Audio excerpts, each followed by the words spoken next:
What's up, you guys? Sean Ross Sapp here for the Fightful.com podcast, August 29th edition, the first of two podcasts we're doing today.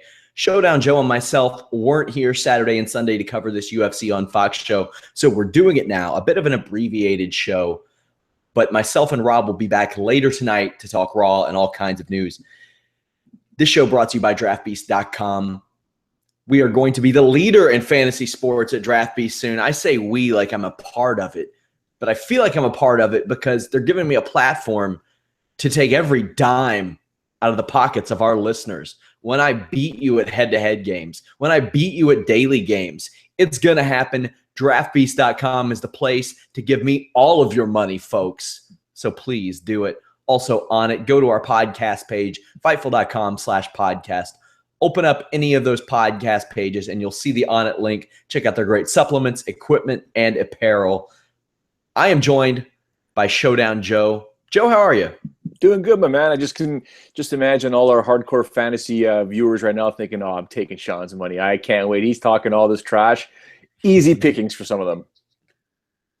I mean, my birthday is in about 5 hours, so I should just set up an Amazon wish list. That would be an easier way for me to take the money. That would be a much simpler way. We can just cut out the middleman. Sorry, Draft Beast. They can just buy stuff for me, and there we go. So I think that sounds like a pretty good idea, Joe. I think you're absolutely nuts. You're just antagonizing everyone. All these hardcore guys are like, oh, when is football season going to start? I can't wait. I cannot wait. I did 2 fantasy drafts in the last week, so I can't wait for some daily fantasy as well. We had UFC on Fox. We had a WWE wrestler getting drunk at an airport and singing Lion King songs. We had a lot of crazy things that happened this weekend. I did a color commentary gig, Joe, and play-by-play guy. It was very interesting. I don't know about interesting. How can you possibly do both of those jobs? I mean, first things first, I want to know, A, how long was the event? How many fights there were? Because it's not easy. You got to keep your energy up for the whole show, and you're basically talking to yourself back and forth. I mean, I just imagine how hard that was. Well, I was very fortunate. It was only about 2 hours long. There were 11 fights, but 8 of those were amateur fights, and you know how amateur fights go. Usually about a minute or two. Joe, I shit you not, I saw a man pull mount. Okay. A man pulled mount on this show, and I love Absolute Action MMA. I've worked with them for years. I love it. This is a guy who actually lost one of my teammates last month, and he took this fight on 18 hours notice, and he just darted across the cage and did like a Stone Cold Steve Austin Luthez press and ended up in mount, and he won the fight in about 40 seconds. He pulled mount. It was amazing. I did play-by-play in color. That was a struggle, but it's something I like it. I would, unless I have my normal broadcast partner or you, Joe, there, then I prefer that. The reason is I usually do color commentary. But, if other companies are looking to bring in somebody, they're not going to look to bring in a color commentator. They can get somebody like you or a fighter to do that. People who don't have in-cage experience are more likely to get play-by-play gigs. So I did that. Also, Scott Wegman of Drive MMA came by, did a little bit of color commentary with me. But, and I don't know if I'll get any heat for saying this, there was this camera guy there. Not affiliated with Absolute Action MMA. He's with the venue. Boy, I almost threw down with him, Joe. What happened? I almost fought him. So I'm sure you've seen it at a million events. A lot of promotions have the thing where they hook basically a platform to one of the corners of the cage so people can shoot camera angles over the top of the cage, right? Intimidating for someone who has maybe never done it before, but kind of standard procedure. Nothing I haven't seen a million times on the regional circuit. So this guy didn't come prepared. His crew didn't have the proper amount of slack, and he was complaining the whole time. He was whining. He was bitching. He was moaning. Oh, I'm up here. You would have thought that he was on the top of like a WWE Titantron instead of like 4 feet off the ground. So he gets down eventually. He's calling for a ladder and he's yelling. So what he does is he sits right next to me to shoot the action instead. And I'm cool with that. I don't care.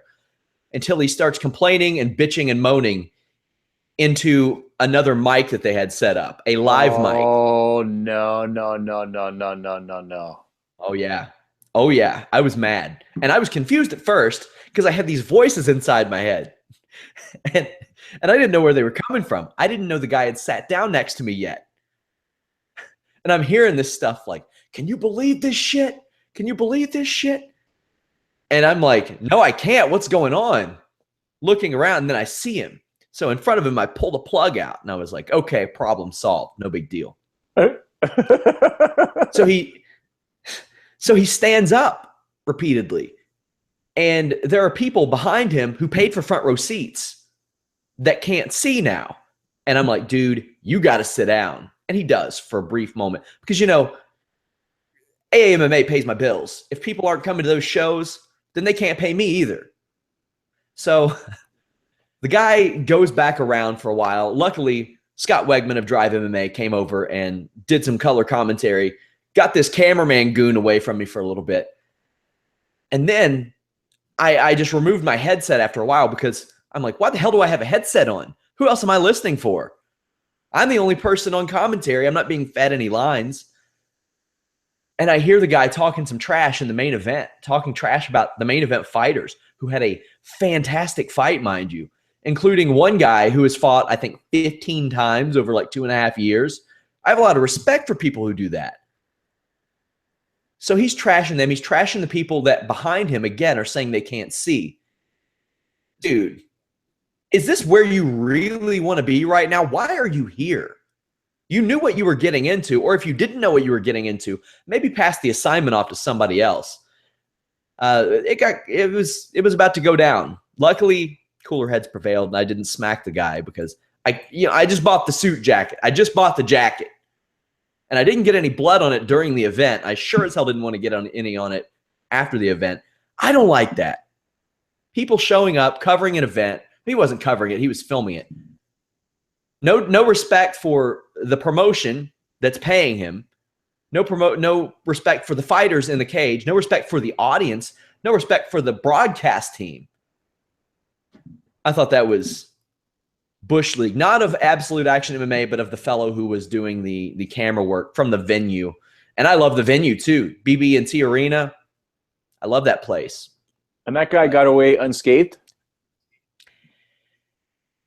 I don't know about that because I did approach the owner of Absolute Action MMA and he was none too pleased. And something tells me there will be a change with that.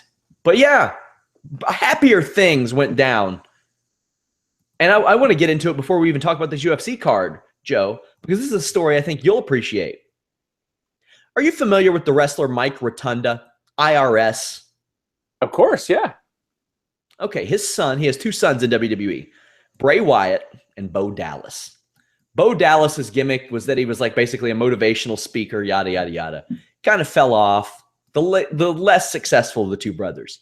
He was arrested Friday night as Fightful.com first reported the news of this incident through our friend Stephen Bell over at the Late Shift podcast. Stephen Bell was on the phone with his wife, who was at Dallas Fort Worth Airport, and Bo Dallas was belligerently drunk as he was boarding a flight to Mexico, international flight. Super drunk, was singing Lion King songs so loudly that it could be heard throughout the airport. Needless to say, shortly thereafter, as reported by Pro Wrestling Sheet, he was arrested. And apparently he told those at the airport to F themselves. That's not a brilliant thing to do at an airport, man. Oh. Yep. Now, you've been on plenty of flights, plenty of international flights, I'm sure. Have you ever seen anything like that? What's the craziest thing you've seen go down at an airport? I mean, nothing to that effect. I mean, I've just seen, people that don't understand their surroundings. I've seen people, raise their voices and get upset. And I've seen people that are seconds away from getting taken down on the ground and getting a beat down by some sort of security that if they know anything about any martial arts in general, people are going to get hurt. And I've been around people where it's like, they're on their, it's like the first time they've ever seen technology, and they've got their phone and they're FaceTiming someone, and they're just like loud as all hell. And it's like, you're in a room full of about 40, 50 people right now. Like, your conversation can be heard across this airport. Do you not realize that you're doing that? Or people that, are cranking their music on their phones, like, right. And you're just looking at them going, what are you doing? Like, are you crazy? Or people that have gotten ruling on the plane with the staff, and it hasn't even taken off yet. I'm like, dude, you don't want to mess around the staff. I mean, don't get me wrong. There are staff from various airlines and airport staff that, they should not be employed whatsoever. They should not be doing what they're doing. And they take full advantage of that little power trip that they have, and I'm sure people have ripped into them, but you can't mess around in airports, man. Not these days, especially anywhere in the U.S. You do not mess around, especially flights going from where I am in Canada to the U.S. Better have your ducks in a row, sit down, and don't take crap from anyone, but you got to be careful, man. You got to watch what you say and just be quiet, man. Get on the flight, sit down, put your seatbelt on, put some headphones on and chill. But there's some people out there, Sean, I'm sure you know, that are just completely oblivious to their surroundings. And it's like, just be quiet, man. We're all on the same flight, man. We're all delayed. We're all this, we're all that. Like, you're no better than anyone. I've been on flights where we've been delayed, 4 or 5 times. One time leaving, I think I told about it before in the podcast here, leaving Newark.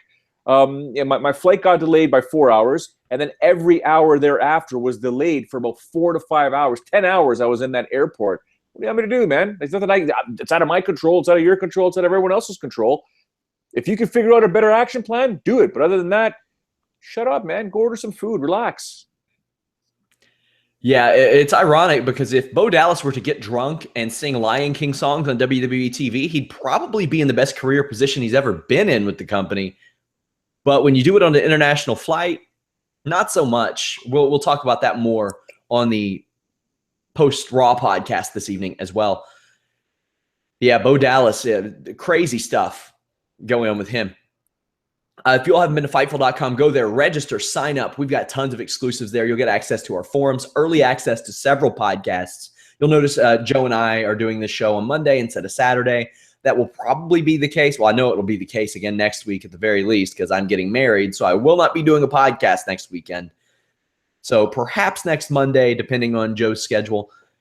But if you haven't been to Fightful.com over the last few days, we have tons of exclusives. We have Daniel Cormier talking about the finish of SummerSlam and what Brock Lesnar is really good at. We have Ryback talking about the terms of his contract the WWE offered. We have Alex Pawlowski's interesting column, a tour through broken Matt Hardy's exotic menagerie of reincarnated historical luminaries. That's a winner. That's a winner. Matt Hardy loved that, by the way. We have the live stream that aired earlier of CM Punk practicing ahead of his first fight. Did you happen to see that? Not yet, no. I've got a lot of people that, they want to jump on CM Punk. They want to complain about CM Punk. To me, it's like he's been in practice maybe 14, 15 months between injuries and prior obligations and stuff. People expect him to be like, come out and be some world beater. And I'm like, I don't know what you guys expect, but I mean, I see plenty of people with more experience than him that are pretty much at the same level. It's just, I think people have to temper these expectations. He's in the UFC, but he's not supposed to be a world caliber fighter. And you'll have those people that are like, he's taking somebody's spot. Well, who else in the UFC was going to get that spot against a 2-0 welterweight? I don't understand it. It's the business of MMA. People, even fighters nowadays, they got to get it. This is the UFC is a business. It's there to make money. As much as we absolutely love the fact that it's MMA, we see our favorite fighters competing and there's rankings and this and that. The bottom line is for that company is they got to make money. And people can say all they want. Well, they've already made billions and they sold for $4 billion and they make money nonstop. They're basically printing money. Yeah, but when you're the owner of that company, you want to continue to print not just that money, but a lot more money. So how do you do it? Well, you bring in a guy like CM Punk, who's going to draw a huge number probably for that show. So that's just the business, man. If you don't like it, get out there. We even saw Sam Alvey go nuts on the mic afterwards. All right, he's weird, kind of a strange way he did it, but maybe he gets it now. We had a lot of people that were like saying like, oh, CM Punk's promo on UFC on Fox sucked. Well, It's different.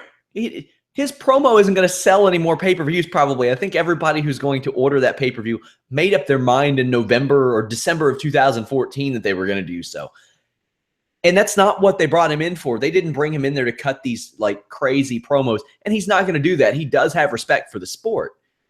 So it's a little bit different, I think. And Sam Alvey, he's hilarious. What about that? Sam Alvey, and he gave a lot of credit to his wife. He said that his wife is the brains behind the brawn. He just happens to be able to hit really hard, Joe.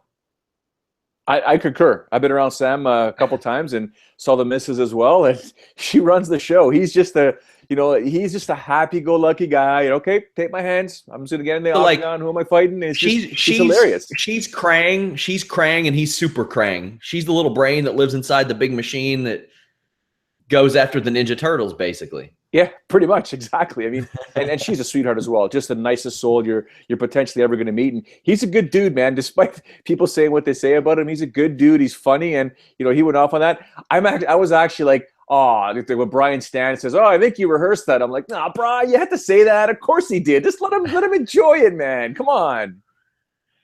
Oh, Brian, why? Also, we had Chad Laprise winning, saying that he's moving up to welterweight. A good call, I think, Joe. You like it? Yeah, I mean, he's not getting any younger. I get the fact that he wants to go to 170. He'll have a speed advantage on a few of those guys, that's for sure. But I like Chad at 155. But no, I get it. If he wants to go to 170, it's all good. I mean, I watched that fight with Thibault. It was, people are saying it could have been an early stoppage. I don't think it was an early stoppage, man. He wasn't defending himself accordingly. He wasn't intelligently defending himself. And the second time he knocked him down, that was it. That was done. He did win the Ultimate Fighter at welterweight, but that was a bunch of people who are generally going to compete at lightweight anyway. Also, at lightweight, he did beat a pre-hype train derailing Brian Barberina. He got that one. If you've ever seen Chad spar at a gym, man, I don't know if you can get out there and see some TriStar footage when he was over there, just in general. The one thing about Chad Laprise is he doesn't play nice when they spar. He's just, he's not Donald Cerrone like, where Cerrone's like, don't waste my 5 minutes. If you're coming to put the gloves on, put the mouth guard in, we're gonna do this. Chad's not that crazy and that nuts, but man, he hits hard during sparring. And there's people that are like, oh, this is gonna suck. These next 5 minutes are going to suck. This is gonna be as close to a real fight as we're gonna possibly get. Yeah, I like to move back to 170. I like less weight cutting in general. I think that's a good move. Felipe Silva with an impressive TKO over Shane Campbell. That's not easy to do at all, given Shane Campbell's background. But Shane Campbell has had a rough go of it. He's lost 3 of 4, or 4 or 5 rather. I got to think he's gone, Joe. Yeah, I think Shane's done. I mean, I often wonder when I see guys reach the UFC, and is it just simply a different level for them? Or because Shane's been in a lot of fights, he's had a lot of Muay Thai and kickboxing fights, and I wonder if the body has said, "Yeah, you've already passed your peak right now. I don't think the body's gonna, or the brain can take it anymore." Because the way he's losing these fights, you kind of think, "Oh man," because I know he's better than what we're seeing, but I've seen other guys as well in the past go through this when they either get to the UFC or they get to a certain level in their career. Jordan Mean comes to mind sometimes. You think about a guy that's just young, but at the same time, it's like, why isn't his body doing what it's supposed to be doing at that age? Well, it's because there's so much mileage on it from being in professional combat sports that you have to wonder, maybe that's it, the body saying you can't take it anymore. Then we had Joe Lauzon versus Jim Miller. This fight, everybody expected it to be what it was, but Jim Miller defeated Joe Lauzon, but a lot of people didn't have it that way. I think of media scores that I saw, I think like maybe 5 to 10% had Jim Miller winning this fight. Who did you have? I scored it for Joe Lauzon, and as did my 5.5-year-old son, Mr. Sean Ross Sapp. I was sitting there, and he was watching, and he's like, "Who's the black and white guy, Daddy?" I said, "Jim Miller." "Who's the blue and black guy, Daddy?" I said, "Joe Lauzon." He goes, "Joe's winning the fight." And I was like, I had already known the results before I saw the fight. And I said, "No, keep watching, keep watching." Got to the second round. He's like, "No, he's winning." Got to the third round. "No, he won. I said, "Okay." I said, "If you were the judge now, who would you give the fight to?" And I explained judging and tried the best I could. He's like, "Well, it's obviously the guy in the blue and the black shorts won." I said, "Okay." I said, "I agree with you. You're right." And then when they announced the card, jumps off the couch. Sean slaps his fist on the ottoman. What are these guys watching? And I'm like, well, there's a 5.5-year-old that kind of figured it out, but whatever. MMADecisions.com has fan scoring at 89.7 for Lozon. Lozon won, let's see, on 2 cards in the second round and 2 cards on the third round, but lost the fight. Isn't that crazy how that can happen? It's a weird sort of system sometimes, MMA judging, but yeah, I definitely gave the fight to Joe Lo. I think I scored a 29-28 if I'm not mistaken, but at the same time, kudos to Jim Miller. He pulled off the victory, but I think J-Lo should have had that fight. That was his fight. That would have been nice. Heck, I'd love to see a trilogy fight between these guys, but not when one guy's got it at 2-0. They've written that off pretty much. They've said that's not going to happen. I feel for people who bet on Joe Lozon. Oh, man, yeah, you're right. And good for the people who bet on Jim Miller, because I'm pretty sure Jim Miller, if you put quite a bit of money on him, that's a good return. I can't remember what the line was, though. Wasn't he the favorite at minus 210? Was he? Okay, well, then I really feel bad for, yeah. Yeesh. Now, also something I want to talk about, Paige Van Zandt. I'm going to defend this girl. I may get downright violent the next time somebody says, she doesn't belong in the UFC. She's only there because she's pretty. She's also there because she jumping roundhouse kicks people in the face and knocks them dead. Or maybe because she has the second most wins in division history. Division history. And she took off several months to go dance for a while. What did you think of the finish and the fight leading up to that? Before I get to that, Jim Miller opened at minus 130. He closed at plus 110. So J-Lo went into that fight at minus 185 favorite. So you put money on Jim. Hopefully you put it towards the end as that fight got closer to fight time. As for Paige Van Zandt and that jumping kick, whatever you want to call it, jumping round kick, that was pretty slick. I just thought, watching Beck, the way she was sort of being a little bit more patient, I think she got too patient for her own good. She was too busy trying to, I guess, I'm going to assume, waiting for that right opportunity while, Paige was bouncing around in and out and throwing these crazy spinning things. And I just thought it was weird how, Brian Stan again was saying, perhaps she's got to stop doing that, and then boom, lands something like that. But kudos to Paige Van Zandt. I obviously still think I don't think you're going to be able to do that to Yana Jacek. But to be able to pull it off against, Beck Rawlings, that's pretty good. At the same time, I thought Beck was going to be a little bit more aggressive, especially in terms of cutting off the octagon, using her footwork to sort of kind of pinpoint where Paige is going to be, and then sort of explode. Even if you don't go in there, with a 4 or 5 punch combination, at least throw 2 or 3, get out if you have to, unless something lands, and then you go in there for the finish. I guess I was expecting a bit more from Beck. It didn't happen, but got to give kudos to Paige, man. She looked really, really good in that fight. Again, not on Johanna's level yet, but she's getting there and she's doing it. And yeah, she's a pretty face and she can haul ass, man. So good for her. And the thing is, I have people that are saying, I had one weird argument. They were like, well, Joanna's been fighting her whole life and Paige has been fighting since she was 16. Okay, Sage Northcutt's been fighting his whole life. And we see him get exposed on the ground. I'm not saying that Paige Van Zandt is going to beat Joanna, because that probably isn't going to happen. Now, the weird thing that gets me, or the thing that makes me feel a little weird, people are like, oh, well, Paige isn't top 10. She's not top 5. She's 22 years old. She's really, really young. People can improve, and she's going to improve. She's going to get a lot better. And I think for 22, she's far better than most 22-year-olds are of either gender. I think it always goes back to something you and I talk about on so many different occasions. People misjudge, not a lot. I'm saying that there's a certain segment of the fan base that misjudges what a fighter truly is without taking into consideration so many variables of what makes a great fighter. They expect every fighter to be world-class immediately and a champion and blah, blah, blah. It takes time to get there. And Paige is on that, I guess you could say, trajectory. If you want to make her a champion, there's still a lot of things that need to be done. But I don't treat her like she is, the 115-pound champion in the world. She's a contender, or at least she's getting there to be a contender. She was, before this fight, I think she was number 10. So she's getting there. It just takes some time. You want to have some sort of with someone like Paige, and we're all going to have our different assessments, John, but you need a bit more explosiveness from Paige, in my opinion. Someone that's going to sit down on her punches a bit more.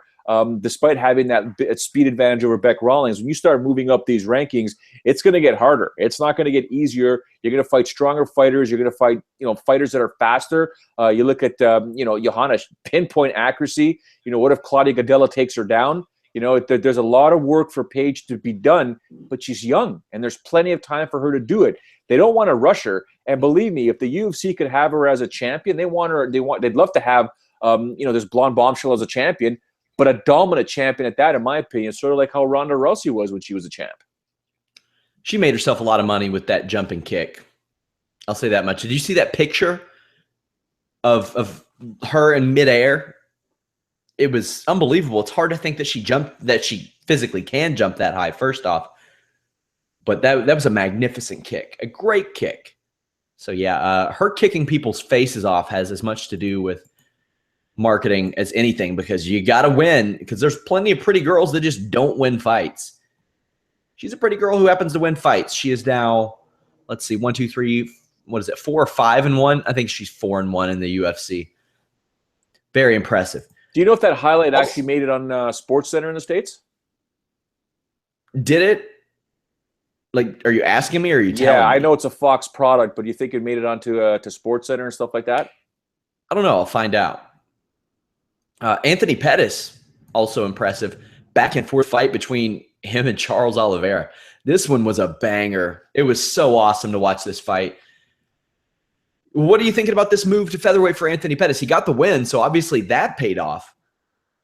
But he was looking a lot more like Sergio physically than Anthony. He looked drawn. He looked like there was something slightly missing from the Anthony Pettis that we're used to seeing, but he did get that victory.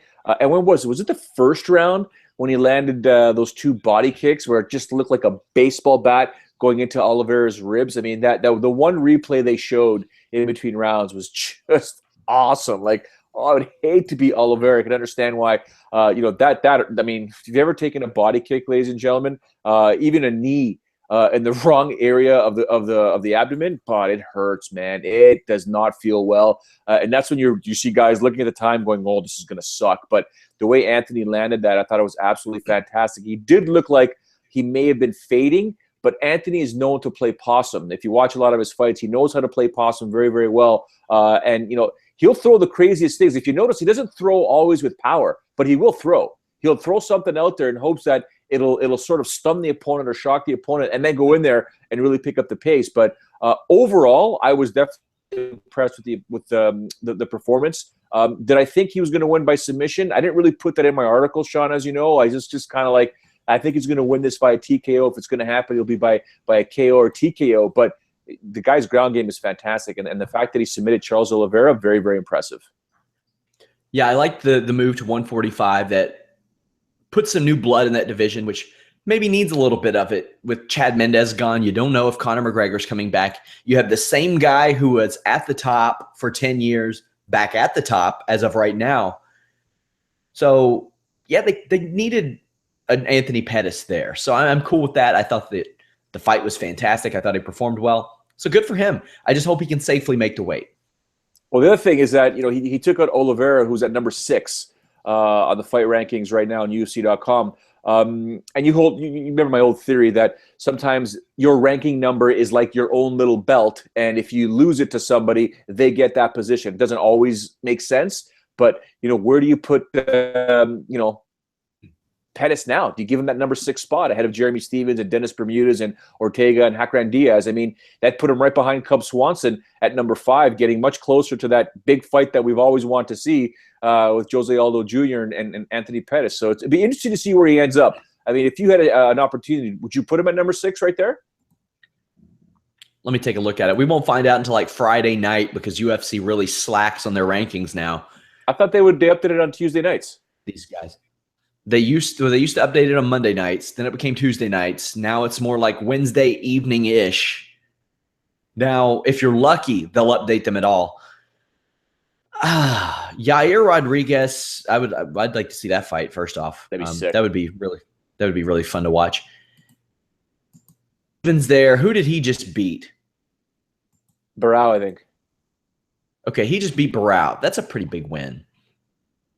No. Well, man, yeah, I can't put him after 3 straight losses and beating Oliveira. If maybe you dropped Oliveira a little bit, it would be a reshuffling of the division. It really would be, because a lot of these guys are riding like 1 win, 1 loss, 1 win, 1 loss. Meanwhile, I think Charles Oliveira has been on a pretty hot streak aside from that dim mock technique that he fell victim to. Yeah, he had won 5 of 6 outside of that freak situation between he and Max Holloway. So yeah, they're really 6 fights without really being beaten. Hard Speaking for me. Dim Mock, can I give you a quick story about Dim Mock? Oh, of course. So last as long week, as it results in Dim Mock being complete and utter horse shit. Apparently it's not, because I was informed last week. I'm going to choose my words carefully because this could be viewed by this person. I don't know, but I work for a friend of mine. I'm doing some consulting and some IT stuff for a friend of mine. He asked me to come in there. He's like, "You're in between TV gigs. Come and just hang out here. I'll pay you this. I'll pay you that." I said, "Right. You know what? I got the other stuff going on. I got my other business going. I said, I'm always looking, just to get me out of the house, sort of thing, right?" Oh, right here, Mark Advertising. So that's my boy Chris. What's up, Chris? We're sitting there, and he brings on a new employee and talking to this guy, and this guy is, he's a traditional martial artist, and he's telling me, he realizes, oh man, I think that's Showdown Joe right there. I'm gonna talk to him. Whatever, you come by, talk to me all you want.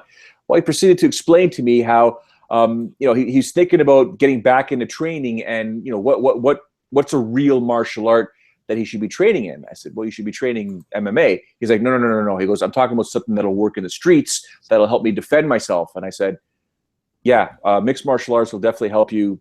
You'll be able to box and Muay Thai and kickbox and judo and wrestling and jiu-jitsu. So wherever the fight may go, you can probably dictate where it's going to go. He's like, no. He goes, I don't think you understand what I'm talking about. I said, okay, what are you talking about? He's like, I want to be able to learn something that can be applied in a self-defense situation, not train something that will only work inside of a cage. So I'm looking at him. Oh my God. And I'm looking at him. I said, okay. I said, what would you propose? He goes, well, all the stuff that I've learned over the years. I mean, if one of those guys, those MMA fighters tried to take me down, I would just punch them at the C vertebrae, blah, blah, blah, with that one shot. And obviously, I said, okay, what happens if you get taken down, though? He goes, well, if I'm falling, obviously the right side of their back is going to be exposed. I could hit him with an elbow, and it'll be fight over. And I just looked at him, and I just, okay, go on and on and on. I said, okay. I said, with all due respect, I don't mean to insult you, but if you did that to me, probably wouldn't hurt, but then I'd make you pay, but I'd probably break your arm, break your elbow, break your finger, whatever you tried to hit me with. He's like, no, Joe, just a little knife edge to your throat. And I said, God. So I just kept going until people started realizing what was going on. And literally, Sean, I had people putting their arm on my shoulder. They're like, Joe, just let it go. This guy. And I thought to myself, if you start arguing with fools, you become the fool. But I was just trying to explain to this guy, dude, stop. This did mock. I used to schedule things for our Iron Fist Gym open houses, and it was very underground type of thing. But we would do like sparring exhibitions. And what I would do is I would invite anybody from the area who thought that they could, outspar a trained MMA fighter. But what I would do is I would take our least experienced guys and I'd put them against these people. And there was this one guy, he trained with us. Not a Casanova, to say the least. He had some social issues. He was out of shape. And this guy who had played football was a varsity letterman, picked him out, like almost picking on him. It took about a minute for the trainee to ragdoll him, put him, there's video of it online too, then throw the uppercuts underneath the arm, and he was spitting out his mouth guard to get out of there, puking up shards of his own pelvis into the street for about a half an hour. But we had a Dim Mak guy a couple times before that. And I would set up the brackets for the grappling, and he and I had went at it on Facebook a little bit. And the people there were like, you can't put yourself against him. He'll know something is up if you do that. So I put him up against who was our smallest guy in the tournament, who happens to be now our one of our catch wrestling coaches and my tag team partner. And we go in there, and this guy has this up and down posture. And our coach, one of our coaches, Jay Grooms, he was like, what are you doing? This is a guy who has trained with Billy Robinson and Josh Barnett and Billy Scott. And it took about maybe a minute and a half of him fooling around. He fooled around the entire time. Then he just little arm bar, put him over on his face, pulled the arm back, and had to threaten to break it because the guy wasn't going to tap. Oh, didn't last. There's a video of that as well. Maybe I'll post that one day, guys. But yeah, we digress. Dim Mak doesn't work, guys. Sorry if you've been sold that bill of goods, but it does not work. No matter what they say, you may have been hit with some Dim Mak stuff, and you're still waiting to die or something. But I promise you, you can go to the grocery store without fear that you will be pulled out of a body bag with shit in your pants, because it ain't happening. Either way, Damian Maia has some wizardry going on. Total domination of Carlos Condit. Carlos Condit, one of those guys who we had mentioned before, half in, half out. He looks like he has mentally checked out of the MMA game, Joe. Oh, I don't know, Sean. I don't know. The way he talks, yeah, at least. I don't know what to believe with Carlos anymore. I mean, I do want to say one thing. For those that did read my article, I said Damian Maia was the fun bet, 5-1 on a submission of Carlos Condit. I will also say, and say it many, many times, under no circumstances do you ever take my advice on any sort of wagering. I just put it out there to consider. And looking at the numbers and the way Condit fights and the way Maia fights and what's happened in their past few fights and what Maia does to people, he will get a takedown eventually. And he makes people pay. If they don't survive, they tap out or they lose really bad in that round. And 5-1 is what he paid. So if the one time that I was right in 500, you took that advice, hopefully you put some money in your account. But Carlos Condit obviously dejected after that loss, and obviously you don't blame him. You don't go down in a minute and 52 at that level to anybody, even though it is Damian Maia, arguably the best submission fighter in the sport right now. But man, dejected, I could understand if you say it, Sean. I understand that he doesn't know what he's doing, but yeah, his what is he, 2-5 in his last 7 or something like that? I mean, I know it's really not good. Yeah, it's 2-5 in his last 7. Who would have thunk it? That's crazy to think, considering that he fought for a championship in January and almost won it. Unbelievable. And that's why I say we got to put the brakes on Carlos Condit potentially walking out of this fight. I think he's dejected. Let him regroup and see what happens. I think there's plenty in the tank left for Carlos Condit. I know he's 32, and I know he's had 617 fights or whatever the amount is. He's like 30-10 or something like that now. 40 fights, yeah. 40 fights. Yeah, that's a lot, man. But it's still Carlos Condit, and you go up and down this division, this dude could still make a lot of money and maybe not get hurt. I mean, the good thing is he never got hurt against Damian Maia. It's a loss. It's 152, but he never got hurt. And how about Maia? 4 fights. Last 4 fights, he's been hit 13 times. Crazy. Unbelievable. 3 submissions there, all rear naked chokes as well. This was a completely dominating performance. And I don't know if you heard him on the UFC on Fox post show. Great mind. He understands his shortcomings and his strengths. And you can't ever write Damian Maia off from beating anybody because he's that good on the ground. He's just unbelievable. He really is. And he'll be 39 by the time he gets a title shot, if he gets one. He says he's willing to wait until after Stephen Thompson fights for the title. Maybe waiting a pretty long time if GSP comes back. What do you think of his idea of his willingness to wait? Well, I think you just nailed everything on the head there. Wait. If I'm Damian and I've got some money in the account that's going to last me a generation or so, I'm going to wait. I will wait until the news of GSP and what's happening with GSP goes down.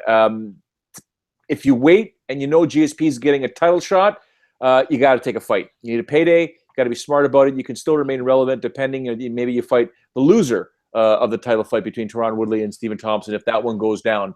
But at the same time, you got to be careful with your career. I mean, you saw what happened with Rashad Evans, and we've seen what happened with so many other fighters before in the past. So you got to be smart about it. The one thing, if we can go back real quick with the fight, I want to know your thoughts on two things. The single leg takedown by Maia, because the way he was wrenching it, he was like a rabid dog just trying to get the balance of Carlos Condit. And do you think Carlos Condit defended it correctly, and or do you think he may have been lackadaisical and not really respecting the fact that you're about to go down to the ground with Damian Maia and the defense was incorrect? Well, I know what his plan was. His plan was to keep Maia in his guard and cut him open with elbows, which, isn't a terrible, terrible idea generally. Against Damian Maia, maybe it's a pretty freaking terrible idea because I don't want my feet touching the ground against Damian Maia, let alone my back. I don't want that. I think that Carlos Condit has been exposed time and time again regarding his ground game. It's happened over and over and over and over again. It's a big weakness. And Damian Maia knew that, and he wasn't playing around. He wasn't sticking around to find out what Carlos Condit's strengths were anywhere else. He wasn't going to hang around and find out any of his other game plan. He knew what he had to do to win, and he wasted no time doing it. Man, I want to see Carlos Condit fight again, but we're seeing it, and he's fought since 2002. He's been in the game for 14 years. So people look at him and they're like, "Oh, okay, he just turned 32 this year." Well, that's the different in fight years with, Yoel Romero hasn't been fighting for 14 years.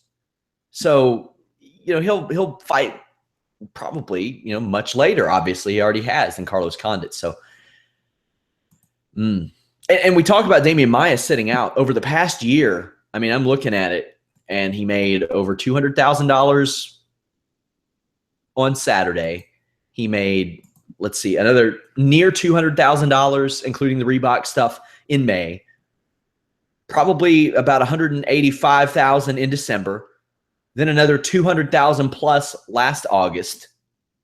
So the guy's doing pretty well financially. That's not even including his sponsors that he might get in like Brazil and things of that nature. And I don't know if he runs a gym or anything like that. Sure, that does pretty well.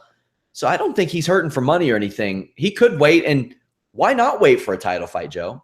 Yeah, I mean, again, it's all, and the numbers you just threw out there, we got to take into consideration tax cuts, or taxes in general, and stuff like that, right? And paying off and paying your cornermen and stuff like that. But if he's secure, when I say secure, I don't mean secure for the next 2 years. I'm talking secure for the rest of your life, where money isn't really an issue. Now you can play around a little bit. But again, talking about Carlos Condit and Damian Maia, and I'm trying to remember the year. I'm sure you know the name Mark Hominick and Sam Stout and Chris Medeski. Damian Maia was up there in London, Ontario a while. I'm going to go with 2009.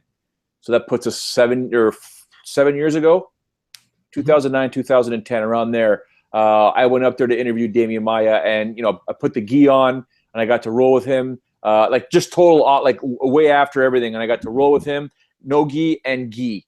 And I can tell you, this guy here is just, dude, I was allowed to do whatever I wanted to do, both gi and no gi, for 20 minutes. Whenever he decided it was over, it was over. He was just the technique, and it's nothing where it was like you got to see some Marcelo Garcia crazy, just, whoa, what just happened there? Basics, man. Just the basics, just very, very basic. And, my knee was not supposed to go there. I'm supposed to defend that. You're not supposed to pass my guard like that, Damian Maia. And there goes my knee, and there goes my other one. And then he's through, and now he's in side control. Okay, underhooks, and okay, he's got my back. How did that happen? Okay, I'm tapping. Choke. And it's amazing. And it reminds me of, John Danaher? Yes, I do. So John Danaher, obviously Renzo Gracie fame, trains George St. Pierre. He's widely considered a jiu-jitsu guru. Yes, he's the guy that showed up to Matt Serra's wedding wearing a rash guard.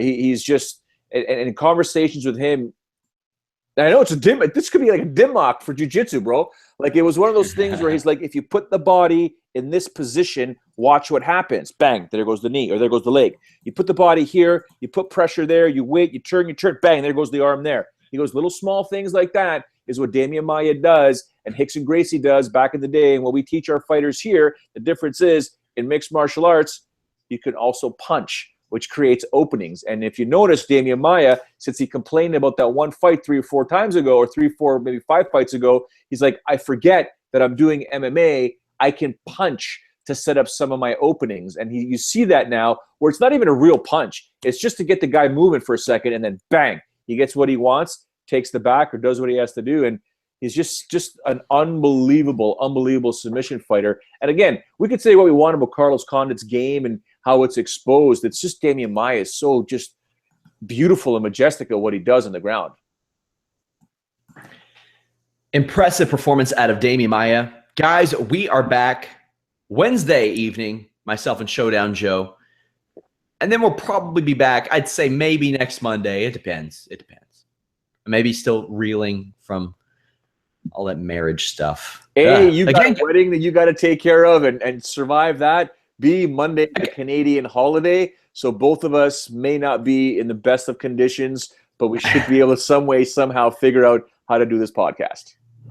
Plus, I got to field all these offers for the Amazon wish list. I have a birthday coming. I'll be ringing in my birthday on the Fightful podcast tonight at midnight with Rob McCarron. Be sure to check on that. Guys, Fightful Online is the place to be, Twitter and Facebook, Fightful.com. We've got tons of exclusive, tons of stories. We just started marketing. I think it should hit tomorrow on Reddit, things of that nature. Lots of exclusives coming up, so check that out. Until Wednesday night, me and Joe are out.